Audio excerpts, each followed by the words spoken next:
Baik, Assalamualaikum warahmatullahi wabarakatuh. Selamat datang teman-teman di video course belajar Canva bersama upgrowth.id. Nama saya Ruslan dan di sini kita akan belajar dasar-dasar penggunaan Canva. Nah, teman-teman bisa dibuka, khususnya yang akan kita pelajari adalah menggunakan Canva desktop atau komputer ya. Jadi teman-teman ketika mempunyai Canva itu juga bisa dibuka di HP. Tapi yang di HP dan di laptop sebenarnya ada beberapa perbedaan walaupun tidak signifikan. Mengingat ukuran layar yang berbeda, sudah pasti tampilan pun menyesuaikan dengan layarnya. Oleh karena itu, saya merekomendasikan untuk belajar Canva ini menggunakan laptop karena tampilannya lebih besar dan lebih mudah untuk kita atur. Walaupun begitu, tetap ini bisa diterapkan di device atau di HP, walaupun perlu penyesuaian sedikit ya. Baik, terima kasih teman-teman sudah bergabung. Sekarang kita akan belajar di pertemuan pertama ini tentang dasar-dasar ketika pertama sekali membuka Canva gitu. Tampilan awal ketika teman-teman sudah membuka Canva itu seperti ini ya kalau di desktop. Jadi kita di sini disuguhkan dengan menu-menu ukuran, kemudian di sini ukuran yang lebih terlihat, di bawahnya adalah desain-desain yang sudah kita kerjakan sebelumnya kalau kita sebelumnya sudah menggunakan Canva.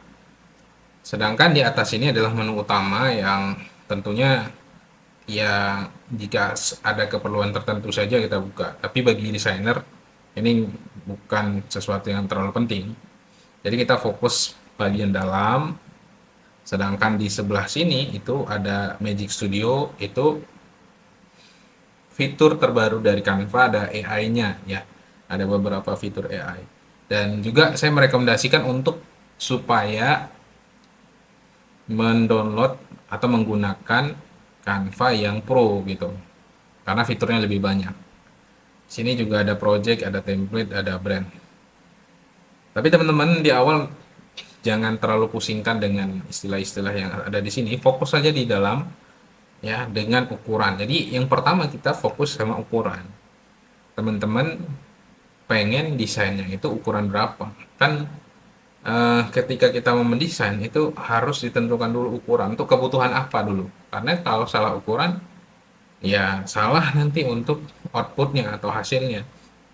Kita misalnya mau mendesain baliho yang ukuran 10 kali 5 meter, tapi kita desain dalam bentuk persegi, maka itu akan jadi repot gitu. Makanya ukurannya dulu, peruntukannya untuk apa? Untuk sosmed, apakah persegi atau kemudian panjang ke bawah. Jadi teman-teman itu bisa dilihat di bawah sini ya. Pertama di sini for you beliau Canva ini merekomendasikan ukuran untuk kita buat gitu. Karena ini yang hasil riset dari Canva, ini yang paling sering nanti akan orang gunakan. Nah, tapi di luar itu kita bisa pilih yang lain, teman-teman. Misalnya untuk dokumen ya. Ini lebih untuk menulis saja. Kemudian nanti ada whiteboard. Whiteboard ini ukuran untuk eh, sesuai dengan namanya ya papan tulis. Jadi teman-teman bisa nulis di situ kalau kita menggunakan device yang lain seperti tablet gitu. Kemudian nanti ada presentation ya. Tujuannya ya seperti PowerPoint kalau teman-teman tahu. Situ untuk presentasi. Kemudian juga ada ukuran-ukuran untuk sosial media. Ada yang Instagram, ada yang Facebook, ada yang WhatsApp dan seterusnya. Kemudian di situ juga ada video, teman-teman. Video ukuran yang story juga, mobile video, Facebook video, kemudian Instagram Reels. Ini udah disediakan juga ada print product. Kalau desain teman-teman itu fokusnya adalah untuk dicetak, maka pakainya ukuran print product. Ya, kemudian juga website. Ini kalau memang kebutuhannya untuk desain-desain website. Nah, di samping itu teman-teman, selain ukuran yang sudah disediakan, yang sudah bawaan dari Canva-nya, itu kita juga bisa pilih custom size. Custom size ini ukuran kita sendiri. Yang kira-kira kalau nggak ada ukuran di Canva, kita bisa buat sendiri, itu di custom size. Pilih aja custom size di sini. Kemudian ukuran berapa, teman-teman? Misalnya 1200 pixel sama 1300 misalnya. Ya, height-nya tingginya 1300. Maka ini ukurannya tinggal di 3D Design.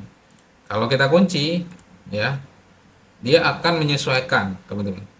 Misalnya kelipatannya ya, misalnya 1300, itu langsung menyesuaikan kayak ukuran 1200 tadi, height-nya berapa. Ya, itu kalau kita kunci. Kalau enggak, kita bisa matikan saja sehingga panjang dan lebarnya itu tidak perlu menyesuaikan satu sama lain. Ya, ini contoh saja, misalnya 4000, misalnya 200 pixel. Nah, tinggal create new design.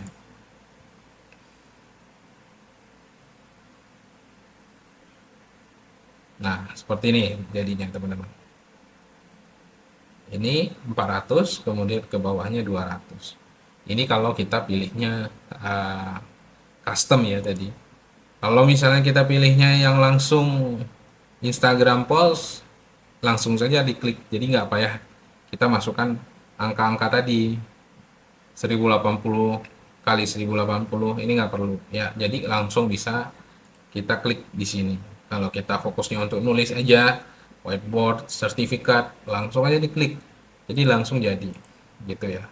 Dan kalau kita milih langsung dari sini, juga kita milihnya tadi pakai custom, itu beda-beda nanti teman-teman di sini ikonnya ya. Kalau ini kan ikonnya sosial media sesuai dengan ini Instagram post tadi, ini sosial media. Nah, seperti ini ikonnya ya, sama ya. Kemudian kalau kita ngambilnya dari presentation, kita klik gitu, maka ikon di desktopnya juga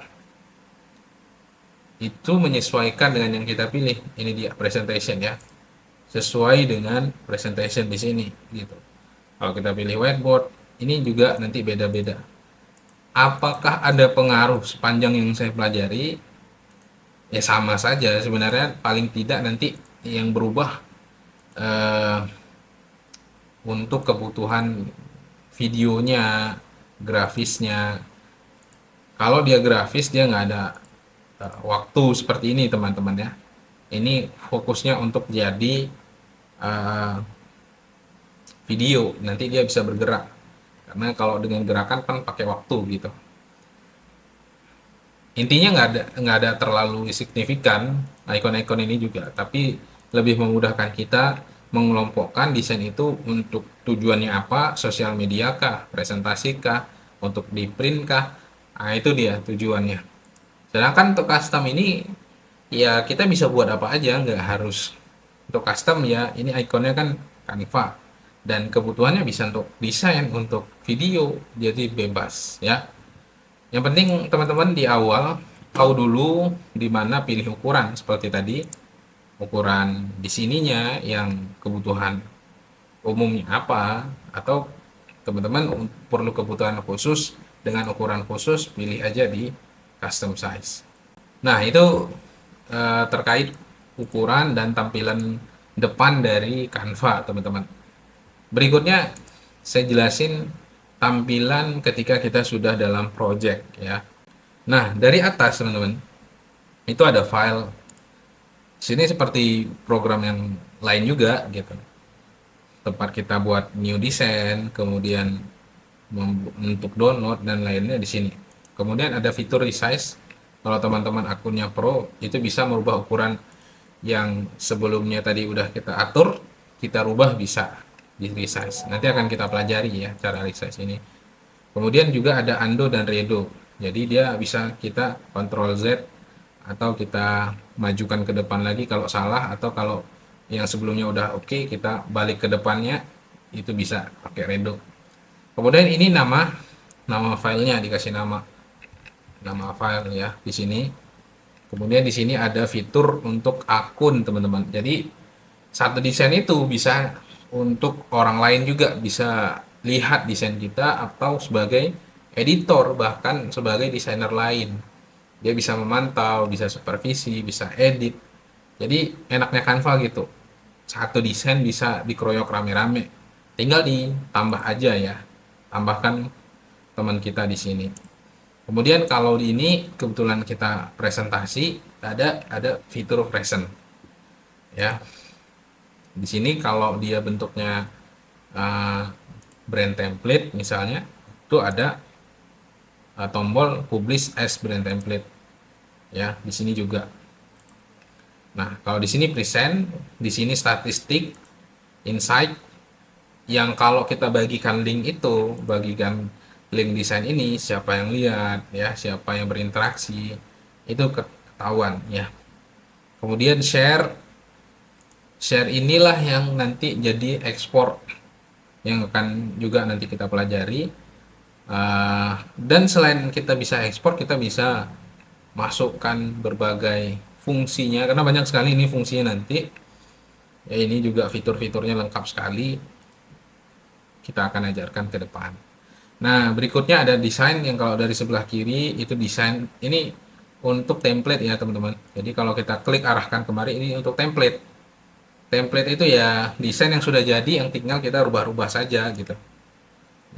Misalnya ini mau kita klik, kemudian mau kita ganti ya, seperti ini, tinggal ganti-ganti aja. Ini untuk fitur desain. Kemudian fitur elemen, kalau kita mau cari elemen-elemen yang mau kita masukkan gitu. Misalnya memasukkan icon, memasukkan gambar, foto, itu semuanya ada di sini ya. Misalnya ini Tumblr, kita cari fotonya, udah ada di sini, tinggal dimasukkan. Bagi teman-teman yang akun pro ini bebas ya, jadi foto mana aja boleh diklik walaupun dia ada tulisan pro, karena kita sudah jadi akun pro. Bisa juga masukkan video, potongan-potongan video di sini ya. Jadi grafis, foto, video ini jadi salah satu yang paling utama di elemen.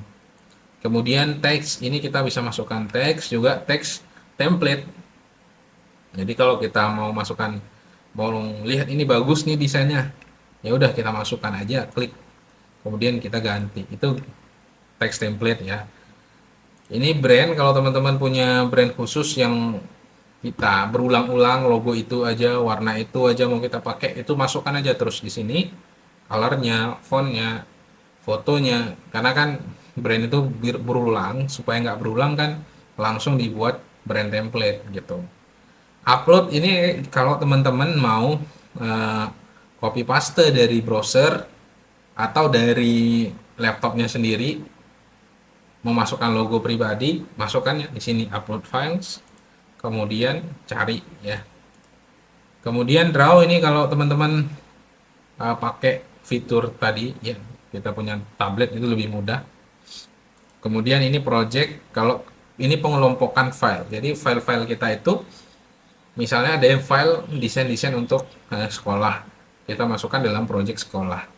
Kalau ada file desain yang khusus untuk orderan dari klien, fokus nanti dimasukkan jadi folder project klien gitu. Jadi ini project ini lebih mudah membantu kita untuk mengorganisasikan file-file itu.